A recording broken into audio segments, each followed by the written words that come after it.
video is about being sad. And not just sad boohoo, but a little bit on like the depressed side of sadness. And I think a lot of people kind of forget that January is a really shitty month. Like, it's a pretty crappy month overall, you know? It's right at the end of all of the holiday festivities. I think January, February, March is the hardest months of the year. And we put a lot of attention to being productive and setting goals. I don't think there's anything wrong with setting great yearly goals for yourself and have, you know, healthy expectations to self-betterment and self-actualization. I think that's amazing and that's great. There are a lot of us out there, and for me, I'm talking a lot to the new mums or the young mums out there who are having a hard time adding more things to their never-ending list of things to do. Like, we got a lot of shit to do. I think it's important to have a video out there that kind of just spells out the obvious of what you really need to do in the new year. You need to take care of yourself. And these are the couple of things that I do to help me get out of a funk that I might be in, try to help me get out of the dark cloud that's hovering over my head a lot of the times, or just kind of break out of being sad. Because when you're at your best and when you feel your best, I think you can show up for the people that you love. I think you can show up for yourself a lot better. And why wouldn't we want to do that for the new year? Now, all these productivity girlies are gonna say the same thing, and I 100% agree. Your physical space has to be clear for your mental to be clear. And it doesn't necessarily mean clean every day. I mean, I have a 20-month-old. I am cleaning almost every day in some shape or form. There's always some kind of spill or food or snacks or crumbs or diapers or anything that you might think of. I'm always cleaning. But that's not what I'm talking about here. I like to clean or organize specific places in my home that I spend the most time in, and that's gonna help create space in my mind to work a little bit more efficiently and with clear mind. So for me, that's my kitchen. And there are 3 places that are the most important. The snack closet, it's always atrocious because my toddler's always getting in trying to get the little num-nums. I'm not alphabetizing my pantry. I'm not doing anything crazy like that. I'm just making zones. Usually I make each shelf a certain person, a certain member of the family. And that's just a very basic organization that's just gonna help kind of speed things up. And I'm not rummaging through and making a big mess every time I'm trying to get something. Second is my fridge. I feel like you should clean your fridge at least like every 2 or 3 months maybe. It might be more frequent, it might be less depending on if you're traveling or if you're hosting a lot or if it's during the holidays. I feel like there's a lot more traffic to the fridge in those times of years and those occasions, so you might want to do it more regularly.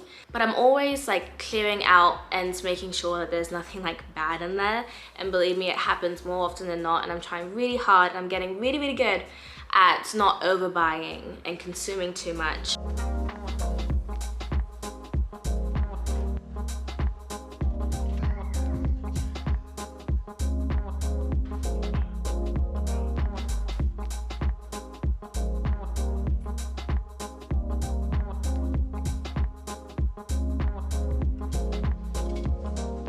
The second physical space that really helps me with my mental clarity is my closet. I try to purge every season.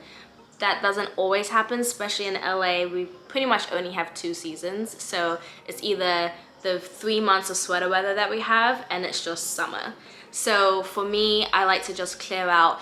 I have 2 stages of clothes that I have in my closet. I have the clothes that I always wear, and then the clothes that I've put to the side, and if I miss it, if I look for it, then I keep it.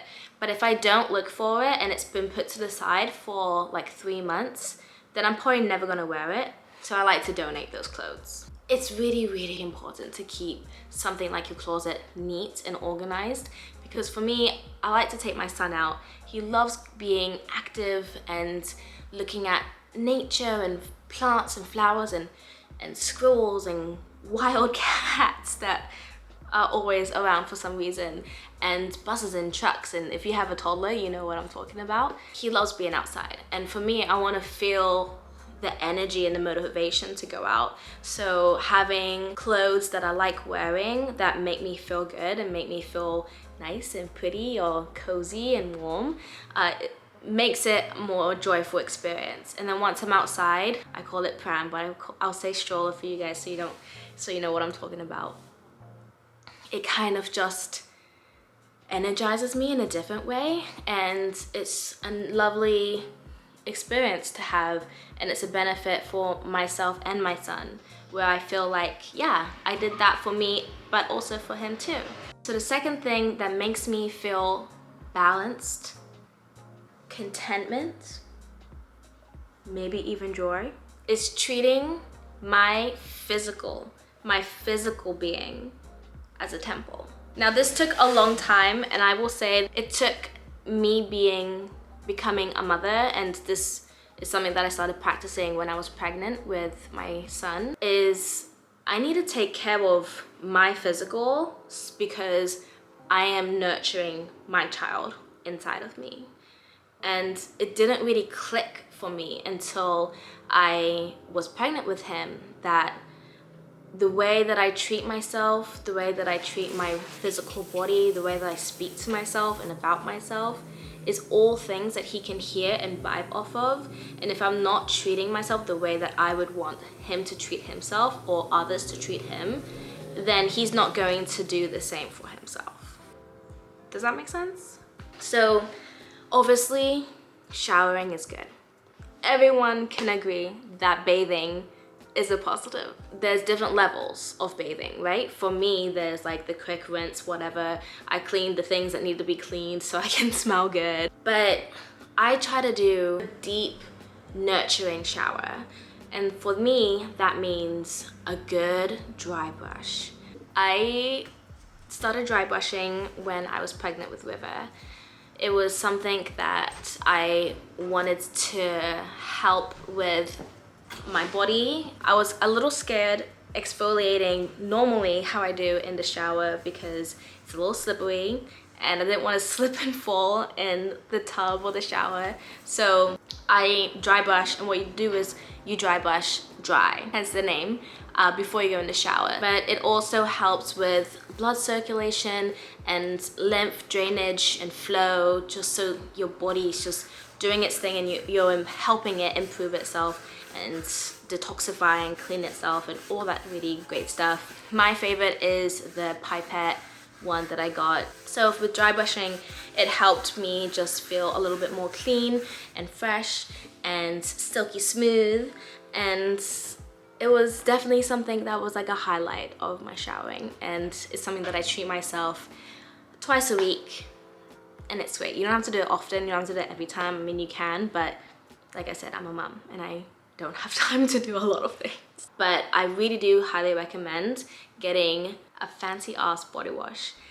I am in love with Toka. Toka is my like perfume girl. I am a Cleopatra girl. Toka Beauty Cleopatra is like one of the subsets of that, and they have creams, body wash, and my perfume. The body wash and cream smells a little bit different than the perfume, but they're all really lovely and citrusy and floral. It's really beautiful, and it's something that I treat myself to just feel extra feminine and floral and cutesy and pretty and bubbly and all that good stuff. When you're showering, you're probably using soap, so if you're gonna do that basicness, then why not just get a little extra something for yourself? It doesn't have to be a specific body wash, but if it's something that is going to give a little pep in your step, then do it. Go to a store, smell all the body washes, and find something that brings you joy, okay? Life's too short for dial. And now once out of the shower, I also use a couple of face things, one of them being the Ordinary acid serum. I'm not gonna say that. Glycolic acid. I'll link it in my Amazon shop. I can't believe that you can get Ordinary on Amazon. I remember when the Ordinary was selling on ASOS, and that was like a big deal that you can get them in the States through ASOS. But now they're on Amazon, people, and leaves my skin just feeling super clean and brighter and fresher, and it's lovely. Highly recommend. A+.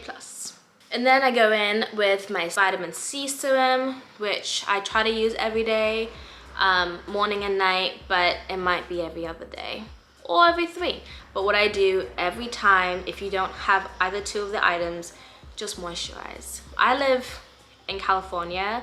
It is dry as hell here. It's the rainy season and it's still dry as hell. Moisturize your skin. It will sing. It will glow. It will look gorgeous. It will make you happy. Moisturize her, okay? My favorite is the CeraVe, but do whatever is, you know, convenient for you. If you want like a scented one, I personally don't really like scented. My skin is, like I said, a little bit sensitive in certain places, and the CeraVe one that I linked in my store is honestly just, she's great. She's like dependable bestie, you know? Love her. And then obviously my hair care routine is pretty straightforward. I did water my locks. I do have baby locks right now. I started my locks in September of 2022.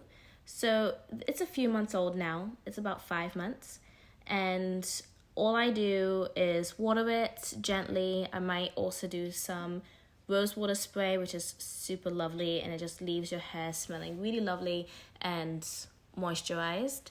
And then I do a light oil on the ends and a little bit extra love in the back of my locks, because that is where it gets a lot more dry. Yeah, that's my hair routine. It's super simple and easy. It's one of the reasons why I did locks, because it is easy to maintain. And if there are anyone interested in how I take care of my locks, a little in-depth video, comment down below. Your girl is happy to share what I've learned. And for the final, the physical self that you need to take care of. As a recipe developer and a food writer, I cook a lot. And that also means that I don't really take care of myself that well, and I don't really cook for myself in the way that I would cook for others. So sometimes that means I slack off when I'm cooking for myself. And when my fridge is clean and organized, and it helps me pick out the things that I need to run after my high energy toddler. And that gives me joy. And these things are the cherry on top, the whipped cream, the icing of the delicious dessert of life. Yes, my love. You wanna come say hi to the camera? Say hello. Oh, you gotta go wash your hands. You're outside, right? Washing hands. How was the park? Good. It was good? Yeah, you played with Mimi. Was it so fun? I did this. Oh, you went there and there? So this is me editing right now. I just realized that I didn't do an outro because my son came home before I got the chance. So just... Woo, the sun. I mean, I can't complain. It is February after all. But I just wanted to say, if you stuck around to the end, thank you so much. You guys are the real ones. I hope that this very gentle self-care video kind of made you feel like, I'm not saying that I'm giving you permission to take it slow and to just pamper yourself, but if you want to have someone just help you pop you up and say, you know what, you deserve to just take care of yourself and take it a little slow and do a little something nice just for you, you know, then I hope this helped. But my cat's back there. Martha, say hi. I just wanted to say I appreciate you guys for sticking around to the very end. And if you're here, you know what's up. Comment, subscribe, like the video if you liked it. But more importantly, I hope you do something really special for yourself this week. And much love. Thanks for watching. Till next time.